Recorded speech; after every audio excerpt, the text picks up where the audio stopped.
Halo, Shalom, Sobat Donpras dimanapun berada. Saya berharap semua teman-teman dalam keadaan yang lebih baik daripada waktu lalu. Pada hari ini, saya akan mengajar tentang kasih Yesus Kristus untuk kita semua. Dalam pertumbuhan rohani, saya mendapatkan bahwa ketika kita mengerti beberapa hal, salah satunya termasuk kasih Allah, otoritas kita di dalam Tuhan, cara Allah memandang kita, dan memahami tatanan rohani di dalam diri kita, itu yang ternyata membuat kerohanian seseorang solid. Saya juga melihat pertumbuhan iman saya dikarenakan hal yang saya sebutkan tadi. Untuk pertama ini, saya akan share dan mengajar kepada teman-teman apa itu kasih Yesus Kristus. Karena saya berpikir bahwa kasih itu yang membuat kerohanian saya bertumbuh dan terus bertumbuh, mempunyai rasa lapar dan haus kepada Tuhan. Yang pertama adalah kasih. Allah itu kasih. Dalam 1 Yohanes 4 ayat 8, kita dapat mengetahui Allah sangat mengasihi kita. Barang siapa tidak mengasihi, ia tidak mengenal Allah, sebab Allah adalah kasih. Allah tidak mengasihi kita karena kita adalah pribadi yang menyenangkan. Roma 3:23 meneguhkan hal itu. Karena semua orang telah kehilangan kemuliaan Allah karena dosa. Jadi Allah mengasihi kita karena itulah sifat karakter Allah. Dia adalah kasih. Tadi seperti yang firman Tuhan dalam 1 Yohanes 4 ayat 8 berbunyi. Dan ketahui juga Allah itu mengasihi kita dengan hati yang menggebu-gebu. Dalam Yeremia 31 ayat 3 dikatakan, dari jauh Tuhan menampakkan diri kepadanya, aku mengasihi engkau dengan kasih yang kekal. Sebab itu aku melanjutkan kasih setiaku kepadamu. Ada satu anak yang sudah berbuat salah terhadap ayahnya. Dia telah menghilangkan kepercayaan ayahnya terhadap dirinya yang dipercaya tentang keuangan keluarganya. Dia mengambil uangnya dan kemudian pergi keluar kota. Tinggal di luar kota dalam beberapa tahun. Pada akhirnya anak itu menyesal. Dalam penyesalannya dia berkata, apakah ayahnya menerima dia ketika dia mau kembali lagi ke kotanya. Sebelum dia berniat untuk pulang, dia mengirimkan satu berita WhatsApp kepada ayahnya dan berkata, ayah, aku menyesal akan perbuatanku, aku ingin pulang ke rumah. Bertemu dengan ayah dan ibu serta adik-adik aku. Kalau ayah mau, dia melanjutkan menulis teks di WhatsApp. Tolong, ketika ayah benar memaafkan aku, tolong menggunakan kain atau apapun yang berwarna putih. Dan dia tidak menerima balasannya, tetapi menguatkan tekadnya untuk pulang. Dia berkata dalam hatinya, kalau ayahnya tidak menerima dia, yang pasti dia bisa tinggal di dalam satu kota, di mana dia juga bisa melihat keluarganya dari kejauhan, karena kalau ayah atau keluarganya tidak menerimanya. Oke. Ayahnya sudah tahu bahwa dia akan pulang besok, karena dalam WhatsApp itu dia tulis saya akan pulang besok. Ketika waktu di dalam kereta semakin hampir sampai ke rumahnya, pada 1 kilometer menjelang stasiun terakhir, anak itu berdebar-debar jantungnya. Dia memikirkan, dia was-was kalau ayahnya tidak menerima dia. Pada 500 meter sebelum sampai kepada stasiun di mana dia berpikir ayahnya apakah akan menunggu atau tidak, dia sudah melihat ada pohon-pohon yang ditaruh dengan bendera putih semuanya. Dia berpikir apakah ayahku mengerti ataukah ada satu kegiatan di kota di mana dia tinggal. Dan dia makin kaget karena semua pohon itu ditandai dengan bendera putih-putih. Dan ketika kereta itu masuk di stasiun, dia melihat ke jendela dan melihat ayahnya menggunakan pakaian putih dan memegang bendera putih. Anak itu tersentuh di dalam hatinya. Dia bergegas keluar dari kereta dan memeluk ayahnya. Ayahnya juga berlari kepada dia dan mengungkapkan rasa sayangnya. Itulah Tuhan kita, teman-teman. Bahwa Tuhan mengasihi kita setiap pribadi lepas pribadi dengan kasih sayang yang menggebu-gebu. Kasih Allah menawarkan perjanjian, pewahyuan yang paling terpenting ketika manusia menyadari bahwa kasih Allah itu yang utama. Allah tidak memberikan perjanjian kontrak kepada manusia di mana kedua belah pihak ada diuntungkan. Karena jelas Allah tidak pernah diuntungkan dengan perjanjian kontrak. Saking mengasihi dia kepada manusia, perjanjian untuk mengasihi manusia di saat masih berdosa. Manusia masih dalam keadaan berdosa. Tuhan menawarkan perjanjian kasih yang diungkapkan dengan tindakan. Yesus mati untuk semua dosa dan hubungan yang dirindukan Allah. Allah menaruh itu dalam hatinya supaya itu segera terjadi. Haleluya. Allah memberikan kita sebuah perjanjian yang abadi, yang selama-lamanya. Karena firman-Nya adalah iya dan amin. Kasih Allah tidak bisa diperoleh dengan usaha kita sendiri. Kasih Tuhan adalah kasih yang tak bersyarat. Tuhan tidak mengasihi karena apa yang kita lakukan.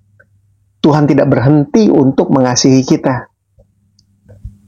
Mengerti kasih Allah dalam 1 Yohanes 4:19, karena Allah terlebih dahulu mengasihi kita.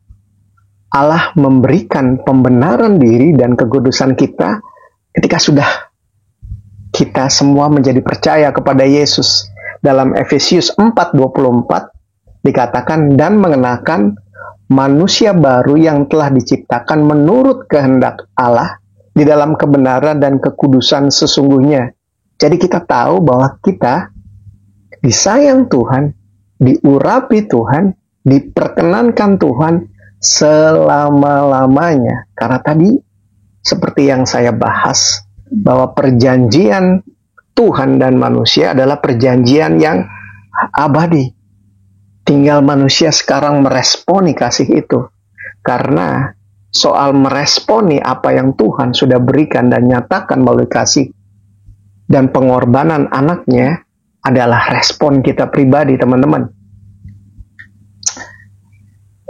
Kita tidak perlu pembuktian orang lain untuk mengetahui bahwa kita diurapi Tuhan dan disayang Tuhan. Semua apa yang kita lakukan, doa kita mengalami perubahan karena kita tahu bahwa Tuhan sangat mengasihi kita dan menerima kita dalam keadaan berdosa, tentu dengan harapan manusia tersebut dapat mengikuti hati Yesus Kristus, sehingga apa yang dinyatakan firman Tuhan bukan dinilai sebagai satu perintah yang mengekang, tetapi sebagai satu kebebasan untuk mengekspresikan kasih kita kepada Tuhan. Luar biasa, teman. Kasih Tuhan merubah sikap. Kasih Tuhan membawa kepastian di dalam ketidakpastian hidup ini. Dunia coba mengarahkan pikiran kita untuk berpikir bahwa Allah tidak mengasihi kita. Karena tantangan, tekanan, membuat musuh coba memberikan sebuah pandangan yang lain sehingga manusia bertindak dan merespon kasih Allah dengan cara yang berbeda dan berkata, kenapa Tuhan mengasihi saya dan ada problem dan persoalan?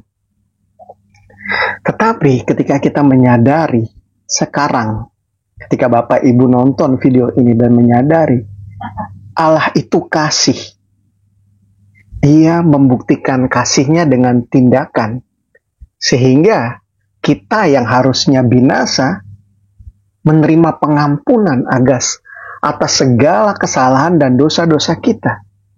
Bukan hanya dosa masa lalu, tetapi semua dosa, bahkan dosa yang belum kita buat pun. Dosa tidak menjadi halangan untuk Tuhan dapat menyatakan kasih-Nya terhadap diri kita. Asal kita mau datang kepada Tuhan. Luar biasa Tuhan kita. Dalam Roma 8:32, ayat ini meneguhkan kita. Ia yang tidak menyayangkan anaknya sendiri, tetapi kepada kita semua, Dia telah berikan anaknya.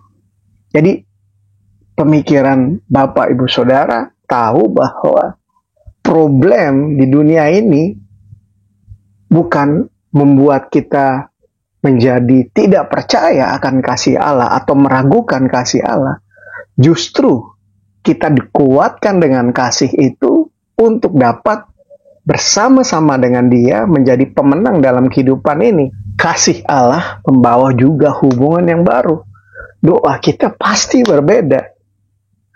Karena kita tahu Dia mengasihi dan Dia merindukan satu hubungan yang berkelanjutan.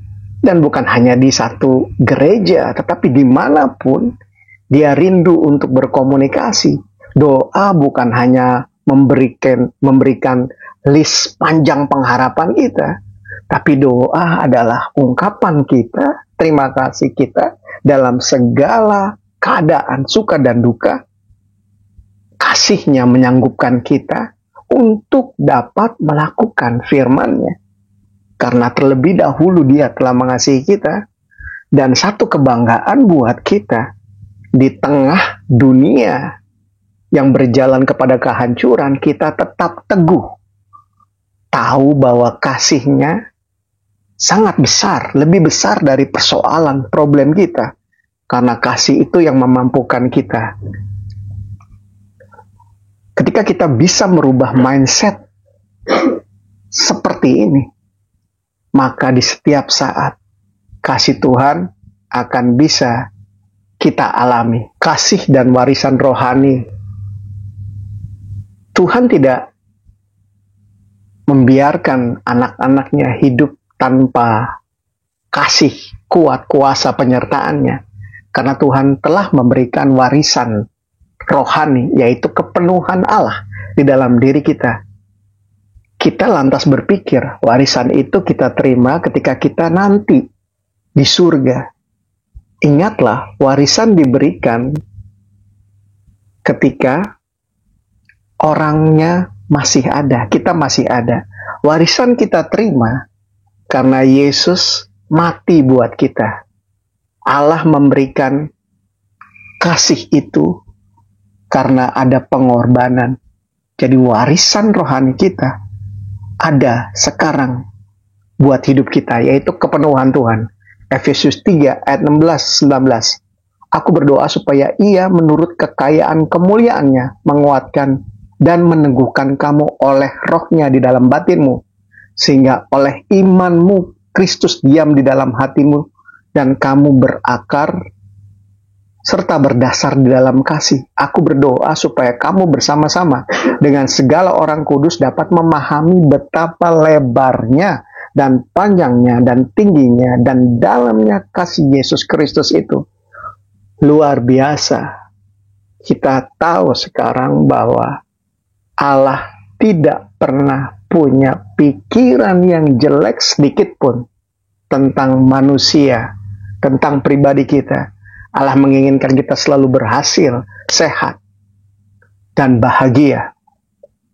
Kasih Allah cukup buat kita.